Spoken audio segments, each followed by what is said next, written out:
Bom dia. Me ouvindo? Ok, obrigado. Zé Reveus, obrigado. Bom, nós também, no Hospital da Providência de Apucarana, nós temos o desafio de fazer uma gestão de um hospital que hoje tem 700 colaboradores, mais de 300 médicos atuando. Na verdade, nós temos duas estruturas e essas estruturas atendem hoje 90% de SUS, faz parte de um grupo que tem um total de 6 hospitais, de 4 hospitais atuando. São 2 em Curitiba, um em Santa Catarina e 2 agora em Apucarana. Em breve nós vamos unificar o Hospital de Apucarana em um só. Então a gente tem o desafio de atrair a atenção, a dedicação das pessoas para as questões estratégicas e para as questões mais táticas também, né? Então a gente trabalha com planos de metas, tanto do ponto de vista estratégico quanto do ponto de vista tático. Então isso que eu vou falar um pouco aqui para vocês. Aqui um pouco sobre o grupo, né? Carisma Vicentino. Acolhendo e cuidando com paixão, excelência e respeito à dignidade de cada paciente. Tem a missão do grupo, os nossos valores e os integrantes do grupo hospitalar. Aqui a gente fala um pouco dessa questão que a gente acabou de comentar com vocês, da demanda de envolvimento das pessoas, né? De engajamento das pessoas. Então nós vamos usar aqui um método que a gente tenta aumentar um pouco esse engajamento e criar um mecanismo de remuneração variável. Na verdade, a gente está consciente de que o trabalho dos grupos, das pessoas, é preciso ter alguma coisa de variável ligado a resultados. Esse valor, essa questão variável,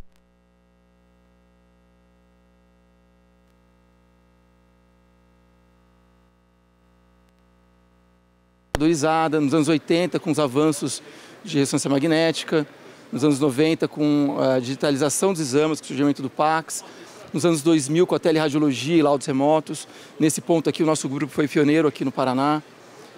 Em 2010 com a Big Data e com a integração de sistemas, e agora que a gente está vivenciando a evolução da IA. E quando a gente fala de uma nova tecnologia, existe um caminho que ela tem que percorrer desde o surgimento até ela se consolidar de fato.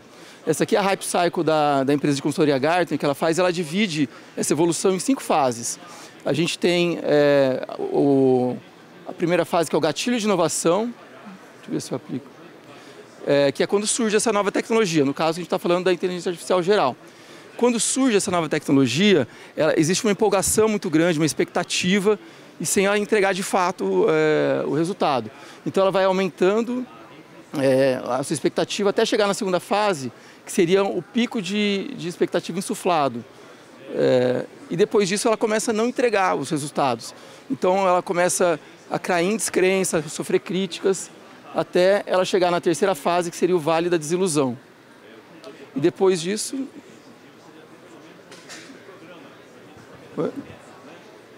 Ah, tá.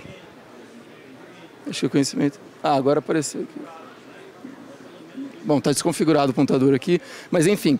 Depois do vale da desilusão, começa a aparecer de fato algumas aplicações práticas. E aí começa a entrar então para a quarta fase, que seria para a rampa de esclarecimento, até chegar à última fase, que é o platô de produtividade, onde a tecnologia se estabelece e começa a aplicar em larga escala. E onde nós estamos com a IA? Na verdade, o que eu quero mostrar nessa aula é que a gente vai ter centenas de aplicações para IA na radiologia, e cada uma delas está numa fase. Mas eu penso que, no geral, nós estamos saindo do vale da desilusão e entrando nessa rampa de esclarecimento. E para a gente entender como a IA pode ser aplicada na radiologia, é importante a gente entender o fluxo do paciente, a jornada dele numa clínica de radiologia. Antigamente era muito simples isso, o paciente agendava, ligava no telefone, agendava o exame, chegava na clínica, fazia uma ficha no papel, fazia o exame era impresso um filme. Espera um pouquinho, pessoal. Tá, estão escutando melhor agora? Então tá.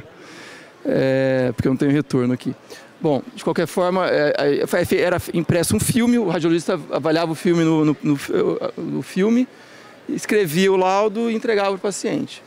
Hoje em dia, esse fluxo é muito mais complexo. Hoje o agendamento é online, o paciente chega na clínica, é feita uma ficha digital no sistema RIS, o paciente faz o exame, esse exame é digitalizado no PACS e guardado no servidor, no formato DICOM.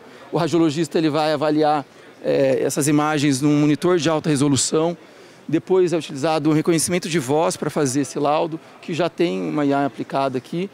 E depois esse laudo ele vai se juntar às imagens e vai ser liberado no portal para só assim ele ser acessado pelo paciente e pelo médico solicitante.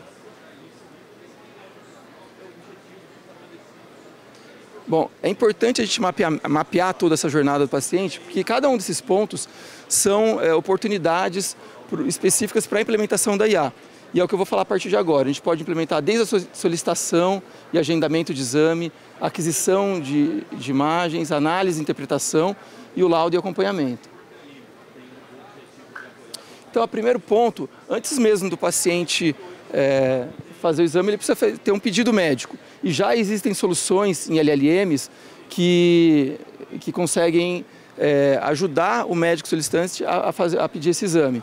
Ele coloca, são tipo um chatbot, que ele coloca os dados clínicos do paciente e ele vai sugerir o melhor exame. Isso vai ajudar a ser mais assertivo e escolher o melhor exame. Mas tem um ponto de atenção, porque também pode ter uma padronização excessiva da medicina com isso. O segundo ponto seria no agendamento e a logística e otimização. Então já existem hoje atendentes de IA que conseguem atender por WhatsApp, por telefone e ter uma conversão até muito maior do que a atendente humano. Além disso, também tem soluções para priorização de agendamento, ou seja, ela consegue já ver, já detectar prioridades baseado na suspeita clínica de urgências e agendar com antecedência esses exames. Também tem algoritmos de previsão de demanda. O que é isso? A gente consegue prever os picos de demanda da clínica, onde tem maior volume de casos, seja picos durante a semana, o mês, o ano. Com isso a gente consegue fazer uma otimização dos recursos para melhorar esse atendimento. E também pode ter comunicação de sistemas, principalmente em clínicas que estão vinculadas com pronto-socorro, com hospitais, e essa integração consegue agilizar o processo de agendamento. Espera aí, deixa eu voltar aqui. Tá, não tem um apontador aqui? Ele está atrapalhando muito. É aqui o apontador? Tem que ficar segurando. Espera só um pouquinho, pessoal.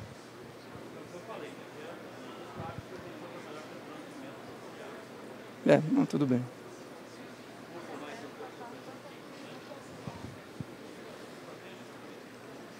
Tá.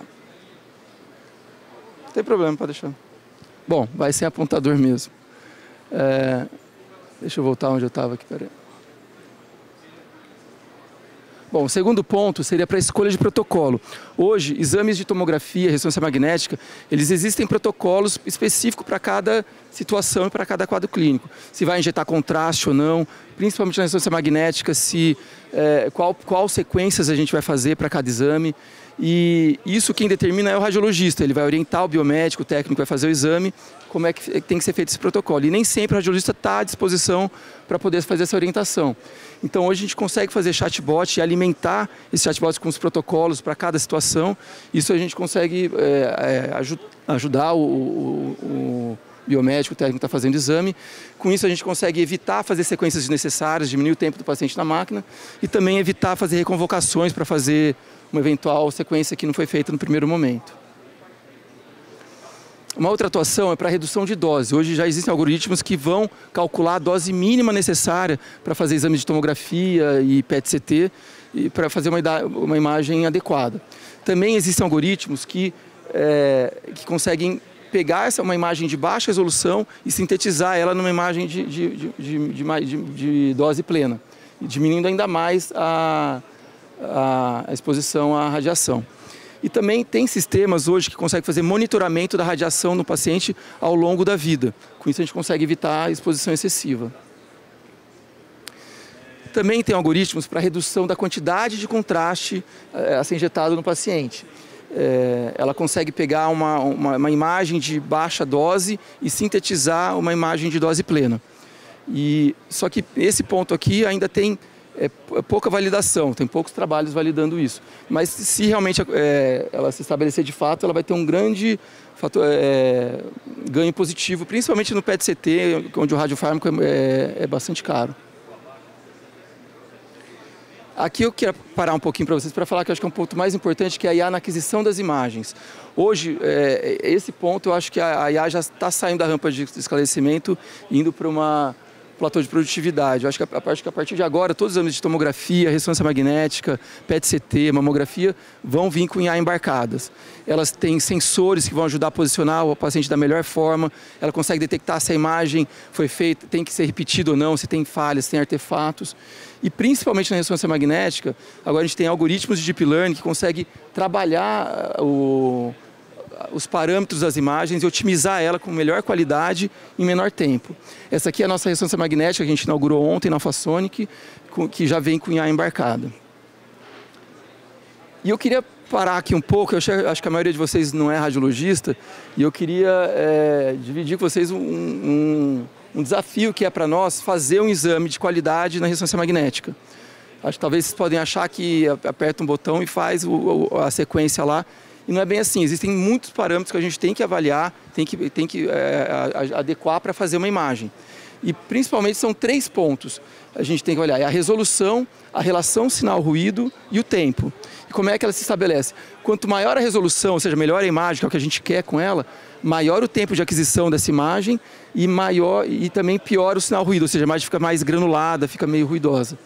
Se eu melhorar essa relação sinal-ruído, eu vou perder resolução e vou ganhar tempo também.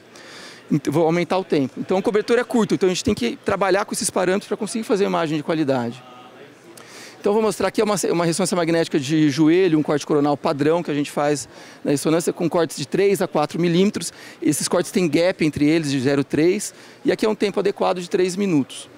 E se eu tentar melhorar a resolução, fazer um corte mais fino de 1 centímetro com gap de 0,1, já percebe que a imagem fica bem mais granulada e o tempo saiu de 3 minutos para 11 minutos e meio.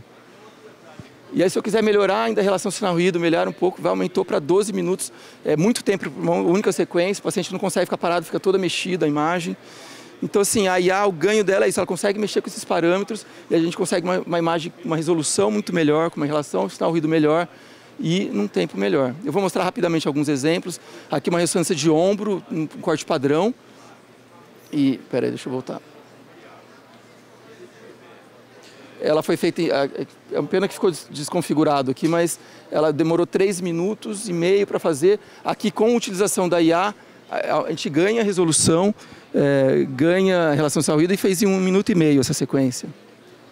Aqui, só para citar, sem IA e com IA, uma ressonância de coluna também. Vocês conseguem perceber o ganho de qualidade que a gente tem com a utilização da IA. E a gente fala bastante da ressonância magnética de 3 Tesla, né, no ganho de qualidade que a gente tem com 3 Teslas. A gente tem aqui uma ressonância de 1,5 e outra de 3 Teslas.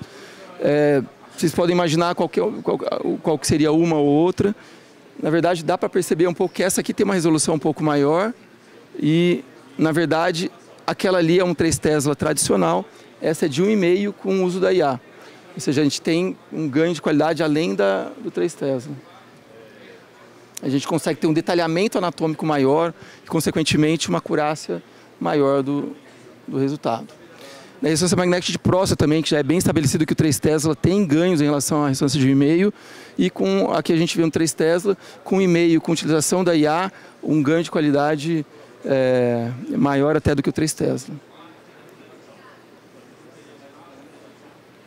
Está passando.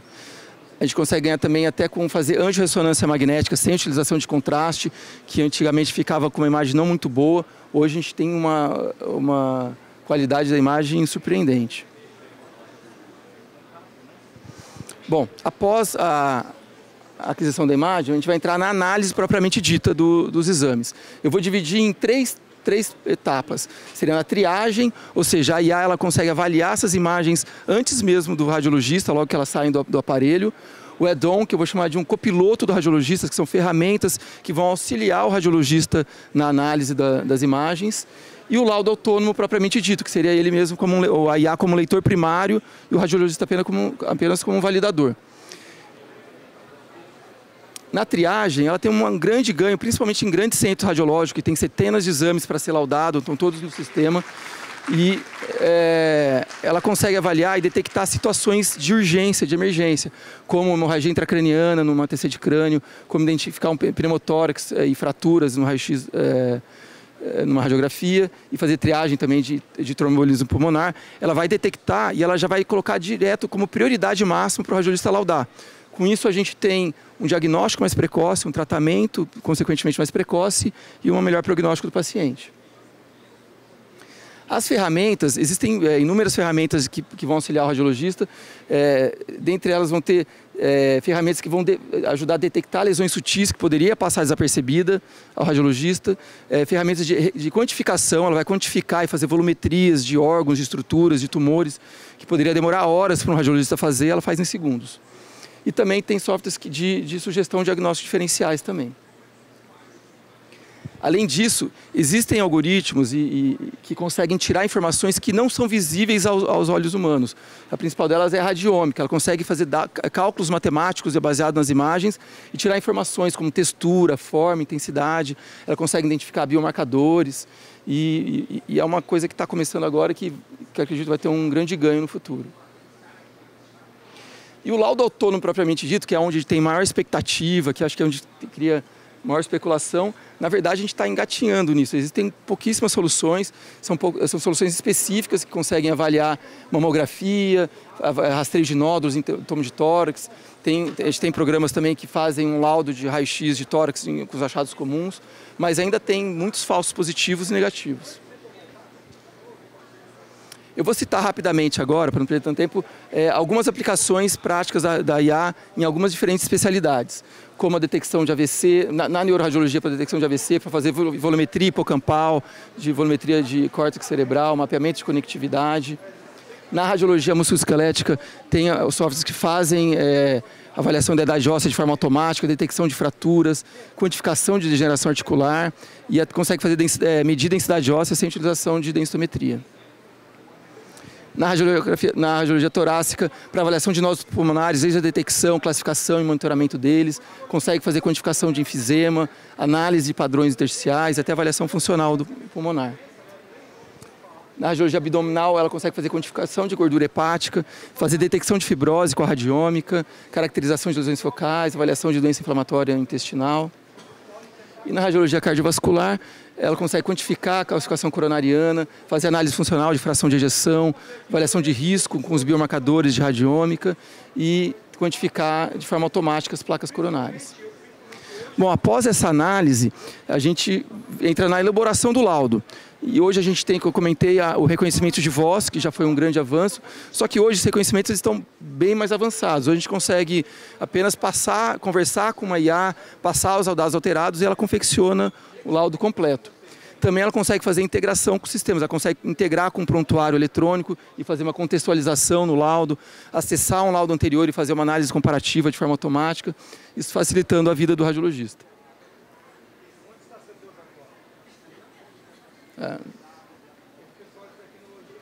Está bem difícil aqui no passando. Espera aí.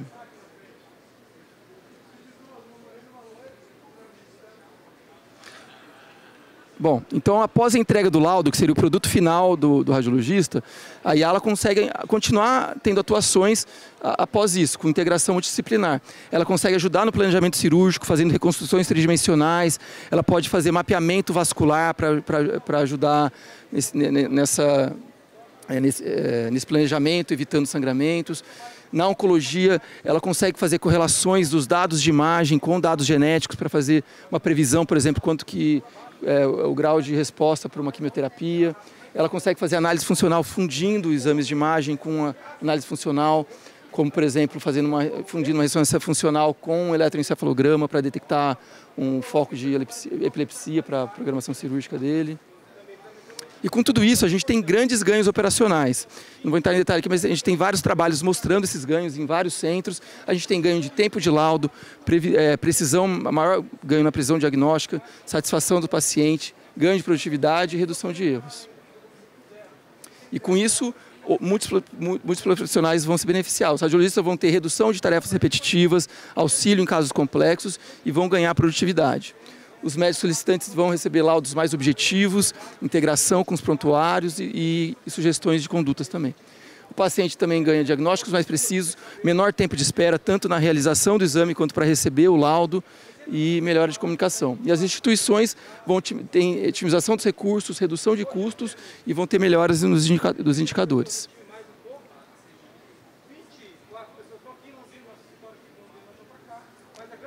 Está difícil o apontador. Está funcionando. Nem apontador, nem nada. Será que a pilha acabou? Tá, deixa, foi. Bom, mas com tudo isso aí ela não é perfeita. Ela tem limites de atuação, existem viés de dados de treinamento, ela tem dificuldade em casos raros, onde a base de dados é muito pequena e tem ainda muitos falsos positivos e negativos. Ela também enfrenta desafios com responsabilidade jurídica, privacidade dos dados e transparência dos algoritmos. E barreiras de implementação. A integração com sistemas ainda é complexa, existe resistência à mudança e o custo inicial ainda é bastante elevado.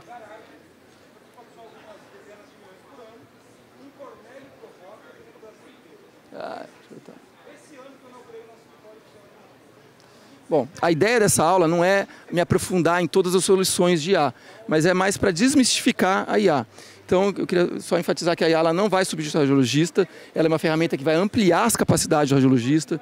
Os algoritmos, eles não são caixas pretas, principalmente os mais modernos, eles oferecem explicabilidade e cabe ao radiologista que utiliza ela entender essa explicabilidade. Ela não vai se beneficiar só os grandes centros. Eu penso que ela vai, na verdade, democratizar a radiologia de qualidade. E o médico não vai perder o controle sobre decisões. A decisão final sempre vai ser do médico.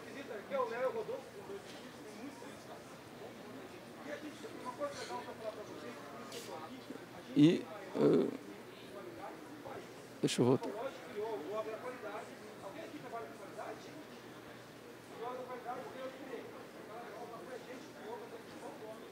Espera aí. Não está passando. Não tem outro? Foi, Bom, e com isso o papel do radiologista ele vai mudar um pouco. Ele vai entrar como mais um consultor clínico, ele vai ser um educador de IA, ou seja, vai começar a aperfeiçoar os algoritmos de IA, vai ser um validador crítico também do resultado dessas IAs e eventualmente até começar a desenvolver novas soluções de IA também na radiologia.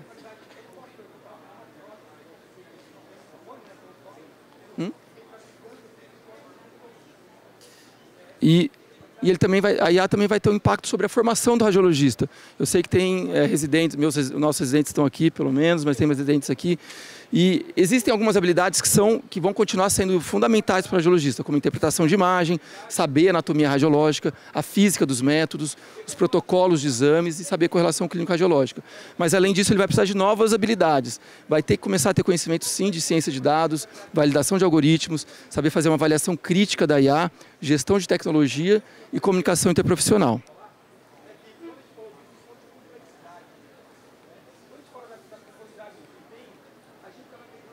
Bom, eu me propus também falar um pouquinho do futuro da IA com vocês. E quando a gente fala do futuro, a gente está falando de previsões. Eu vou citar algumas previsões aqui. Em 2015, o Elon Musk ele previu que em 2 anos a maioria da população ia estar andando de carro autônomo. Em 2016, o Geoffrey Hinton, que é o padrinho da IA, é uma das grandes mentes da IA, ele previu que em 5 anos a radiologista ia se tornar obsoleto e nós estamos hoje em 2025 com o radiologista indo trabalhar de carro comum. Então, eu quero dizer, na verdade, assim, não tem como a gente saber o futuro, mas a gente pode tentar fazer algumas previsões. Eu vou tentar fazer algumas. Eu acredito que nos próximos anos a grande evolução da IA vai ser a base de dados. A matéria-prima da IA é a base de dados. Então, quanto mais robusta, quanto maior for ela, maior vai ser a entrega da IA. Além disso, existem algumas situações que a gente consegue já meio que prevê que já estão em estudo, com a multimodalidade, ou seja, a gente consegue pegar diferentes métodos e fazer uma análise única desse paciente com vários métodos diferentes. Os algoritmos eles estão se tornando cada vez mais autoevolutivos, sem necessidade de retreinamento manual. A correlação radiológica patológica também eu penso que vai evoluir muito, principalmente com a radiômica. A gente consegue começar a detectar padrões que quase que fazer uma biópsia virtual. E sistemas multilíngues é de fazer laudos em todas as línguas, a gente consegue tornar o laudo internacional nessa comunicação.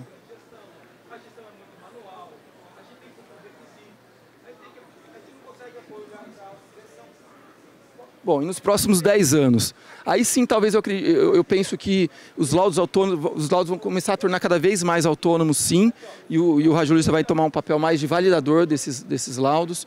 As imagens, vão surgir imagens mais moleculares, visualização do processo biológico no nível celular das imagens, as reconstruções 3D mais avançadas, com hologramas interativos para planejamento cirúrgico e predição de desfecho. Às vezes a gente consegue achar alterações sutis e determinar a progressão de uma doença.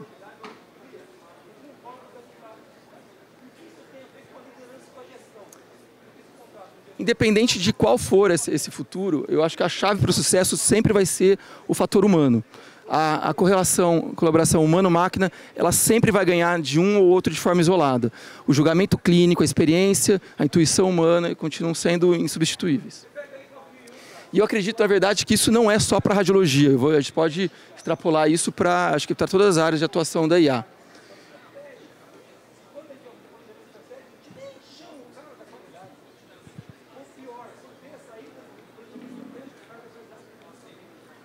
Tá passando. Tá, deixa eu voltar aqui. Tá acabando. E só para citar, não sei se vocês conhecem essa modalidade de xadrez, chama xadrez freestyle, que está se tornando muito popular. Ela utiliza 3 tipos de jogadores. Jogadores humanos, com grandes jogadores, inclusive o Magnus Carlsen, que é o maior jogador de xadrez da atualidade, um dos maiores da história, participa desses torneios, junto com IAs puras, as mais sofisticadas, as mais avançadas IAs, e os centauros, que eles chamam de centauros, que são humanos com uso da IA. E quem que ganha? As IAs são imbatíveis por humano, não existe humano nenhum que consegue bater essas IAs mais modernas. Mas na maioria das vezes quem ganha são centauros, que são homens, são humanos utilizando a IA.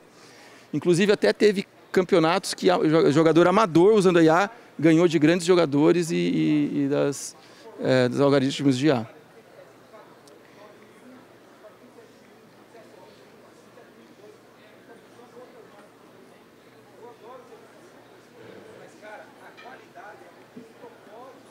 Não está passando.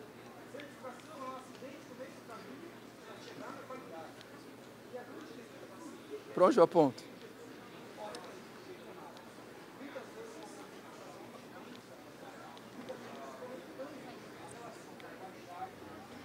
Bom, então como reflexões finais, eu queria falar que a radiologia ela não é a IA não é uma revolução, ela é uma evolução, é só um próximo passo da evolução natural da radiologia. O foco final de tudo isso sempre vai ser o paciente, com melhora do diagnóstico, melhora o tratamento e a experiência do paciente. E a colaboração é essencial, essa parceria entre o médico, engenheiros, gestores e pacientes.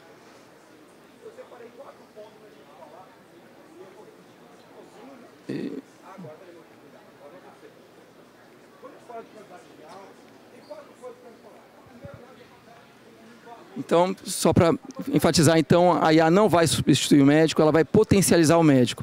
Ela vai fazer todo o trabalho repetitivo, o trabalho chato, o trabalho duro, e vai deixar mais tempo para o médico focar nas atividades mais complexas, focar na relação médico-paciente. E eu acredito que o futuro, na verdade, é o equilíbrio entre homem e máquina. Bom, tentar passar. Bom, era isso que eu queria falar para vocês. Deixa eu só passar aqui. Pronto, é isso. Queria agradecer o tempo de vocês, peço perdão porque foi bem difícil com isso aqui. É muito gratificante ver vocês todos aqui. Eu estou muito feliz com isso. A gente fez esse evento com muito carinho, espero que vocês aproveitem muito e eu estou à disposição para qualquer dúvida. Obrigado.